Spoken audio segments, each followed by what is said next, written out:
What if your thoughts weren't just, passing clouds in your mind, but actual chisels shaping physical reality? It's a massive premise to start with. Right. Just picture that scenario for a second. Like Yeah. every passing worry, every sudden burst of joy, every deep-seated belief you have, what if they were all actively carving out the world you interact with every single day? It fundamentally rewrites our standard understanding of the universe, really, because we tend to view ourselves as passive observers, just navigating a world that has already been constructed for us. hmm But that metaphor suggests we are, in fact, the architects. And that architectural premise is basically the entire foundation of today's deep dive. We are examining a highly detailed text from June 2006. It's authored by Shufeng, and it carries a rather descriptive title. It's called Reality Emerges from the Mind, Chapter of Celestial Cultivation, Article 12. Yeah, the title itself serves as a pretty clear thesis statement for the territory we're about to enter. Exactly. And our mission today is to thoroughly explore this author's framework, because the text, it blends ancient Chinese philosophy, rigorous mental visualization, and, these complex theories of consciousness to explain how a pure soul might theoretically manipulate the physical world and achieve a state referred to as celestial immortality. Right, but before we delve into the mechanics of all this, we should probably establish the parameters of our analysis for you, the listener. Yeah, that's important. Because in this deep dive, our goal is to objectively unpack the author's metaphysical and spiritual claims. We are not endorsing the literal reality of these supernatural events, nor are we, attempting to prove or disprove them. Right, we're just looking at the text. Exactly. We are simply examining the logic, the specific mechanisms, and the mental frameworks that the original source material presents. It's really an exercise in understanding the internal consistency of a very, very specific worldview. Okay, let's unpack this. Because the author doesn't open with, like, a dry academic treatise, the text drops us straight into a couple of parables about creation and art that serve as practical demonstrations of his theory. Which makes sense. Utilizing narrative is often, the most effective way to introduce really abstract metaphysical concepts.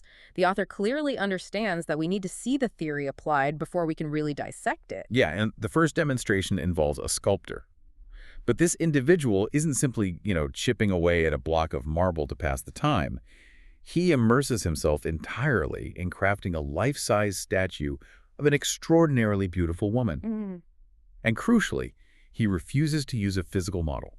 He sculpts her based entirely on an image held within his own heart. And that decision is key because it removes the external world from the equation entirely. He is forcing an internal vision outward, which, requires an immense cognitive load. Right. The text details that from the moment this image took shape in his mind, he was just utterly captivated. Like he would converse with her in his thoughts with deep affection. Yeah, and throughout the entire physical process of sculpting, he maintained this unbroken, wholehearted focus. The author actually writes that he poured his essence, energy, spirit, heart, and mind into the creation.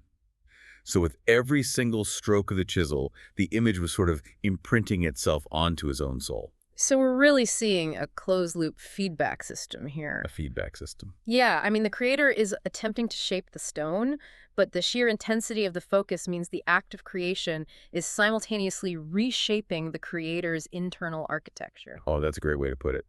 And the climax of the story illustrates the result of that feedback loop.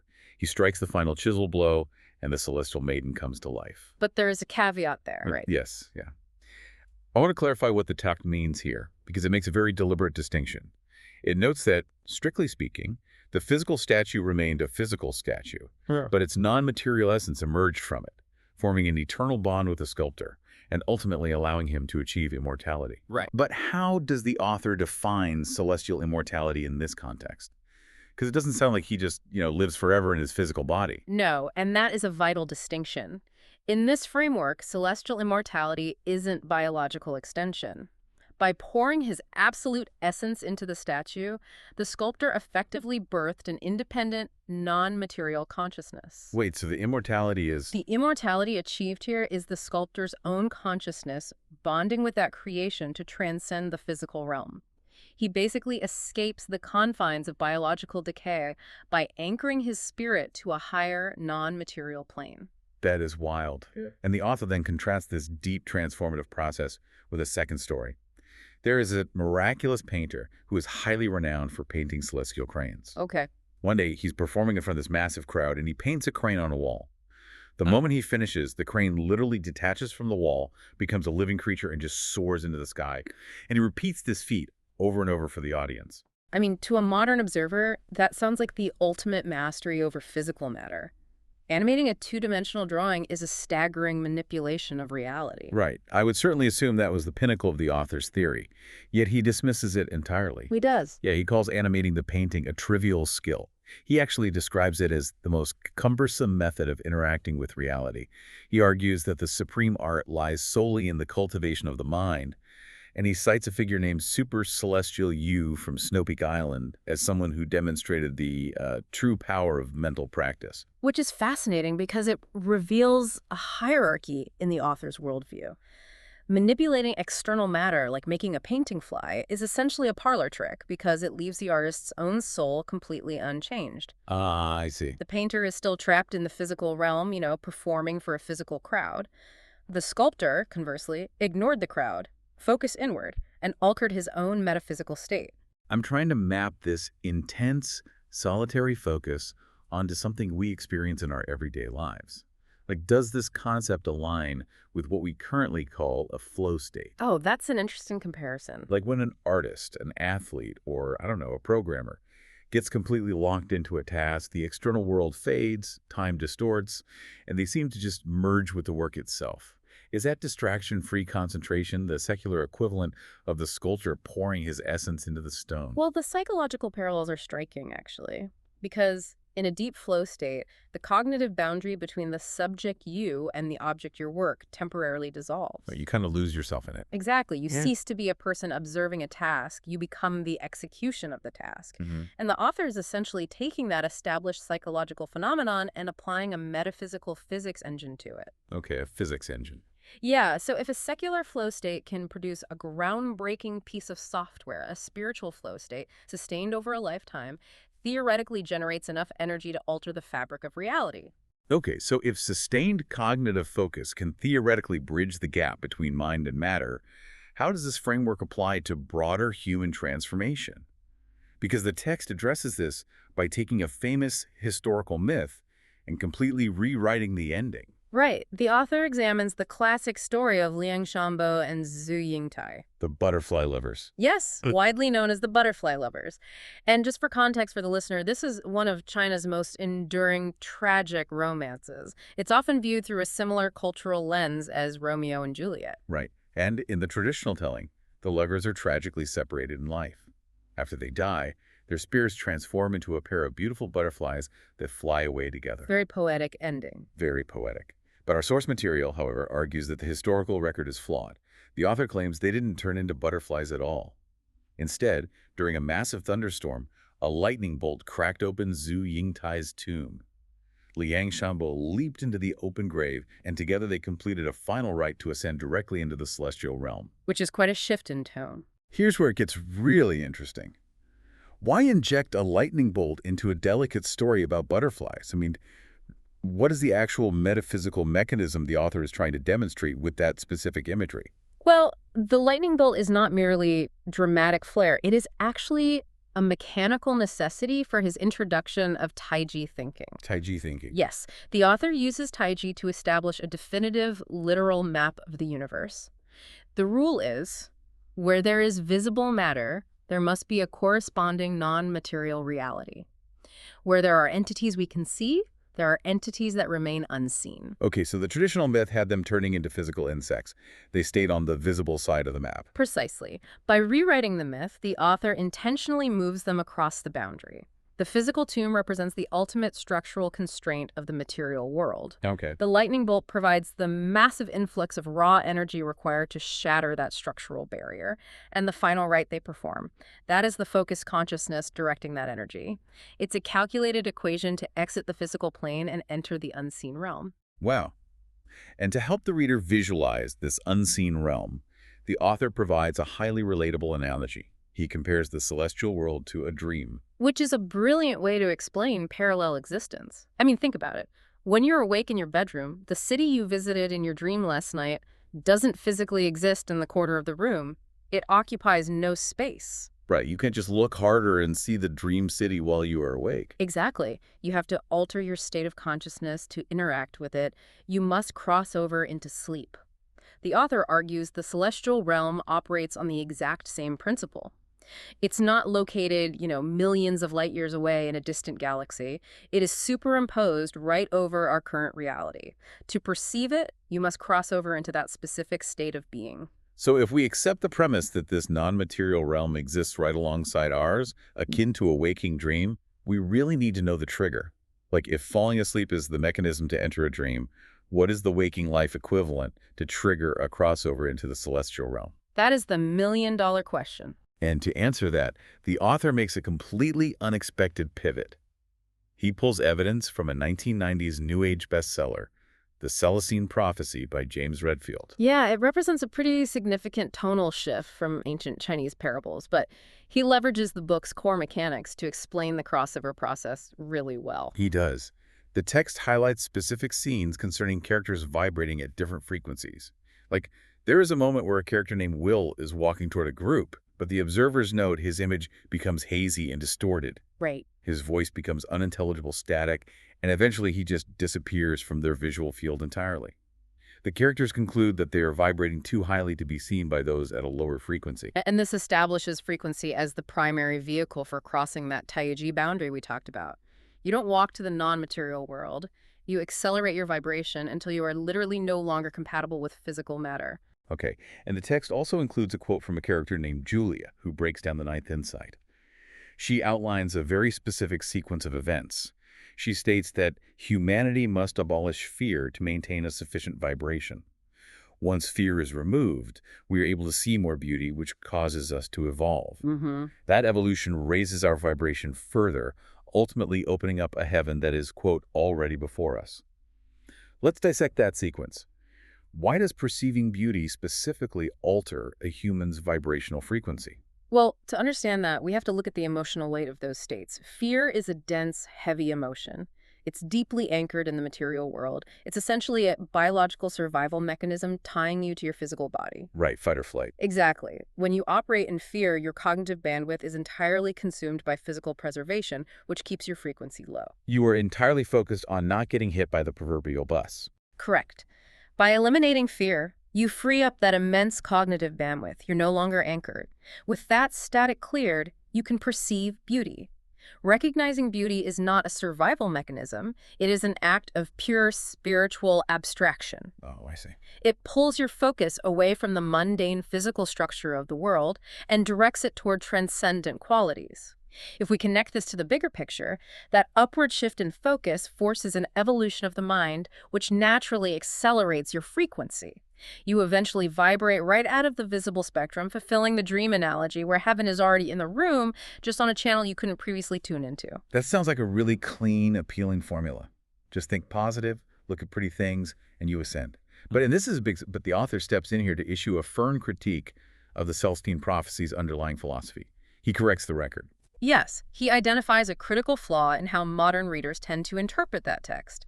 The author points out that the Celestine Prophecy heavily emphasizes the frequency of thinking, which leads people to believe they can just force themselves to think high-frequency thoughts. Just fake it till you make it. Right, but he argues that frequency is merely a byproduct. It is the exhaust pipe, not the engine. Meaning, you cannot life hack your way to enlightenment by just adopting a positive mindset.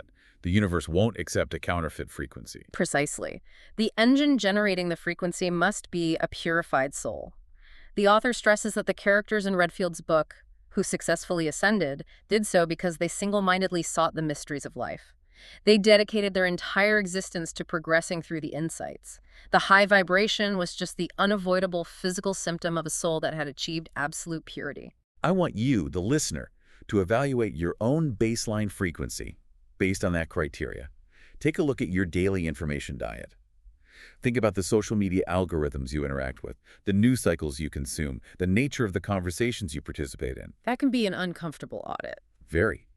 But if your ability to perceive this hidden, superimposed reality is dictated by a frequency dial, where is your dial currently set?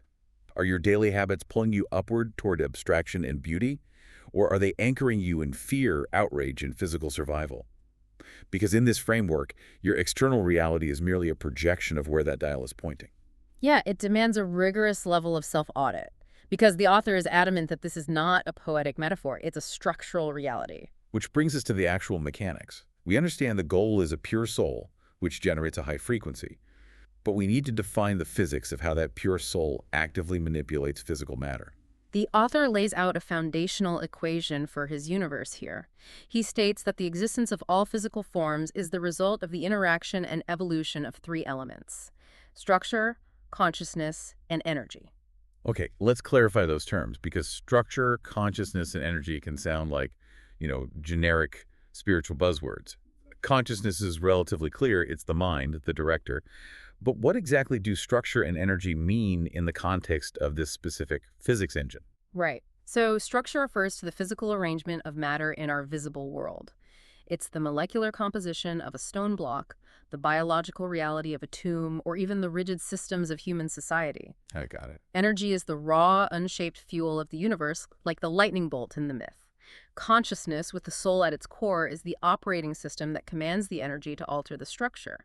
The author actually summarizes this perfectly by writing, "Illness arises from the mind, and reality is shaped by the heart." Reality is shaped by the heart. Okay, to explain the mechanics of how the heart actually does that shaping, the author introduces a brilliant grounded analogy. He talks about a solar stove. It's a great metaphor. I understand the physics of a solar stove. Like, Yeah. if you take one tiny mirror, it merely reflects a harmless glint of sunlight. But if you take hundreds of small mirrors and angle them so they focus all their reflected light onto one exact coordinate, the concentrated energy becomes so intense it can boil water or set wood ablaze. My question is, how does he map a physical mirror onto human consciousness? Think of every individual thought, desire, impulse, and worry you have in a day as one of those tiny mirrors. Okay. For the average person, those mirrors are pointing in 360 different directions. You're worried about a deadline, thinking about lunch, recalling a memory, feeling anxious about the future.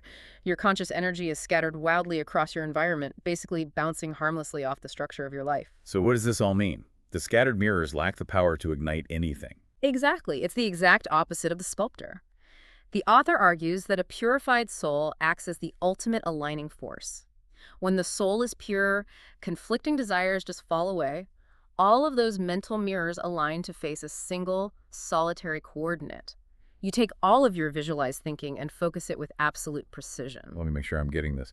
Is the author basically arguing that our everyday scattered thoughts are like single mirrors, basically powerless, but a purified soul aligns all those mirrors, turning human consciousness into a literal metaphysical laser beam? That is the precise mechanism. When your focus achieves that level of purity, the concentrated energy becomes hot enough to burn through the material structure of reality, allowing you to reshape it or transcend it entirely.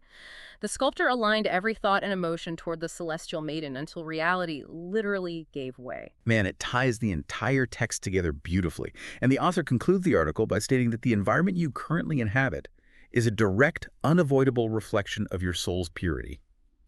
A purer soul aligns the mirrors, raising the frequency of thought, which actively burns a more wondrous space into existence around you. Yes. This concentrated, visualized thinking is his stated secret to achieving celestial immortality. And he signs off with a rather audacious statement, actually. He says, "I have already pierced the veil. The rest is up to you." Wow.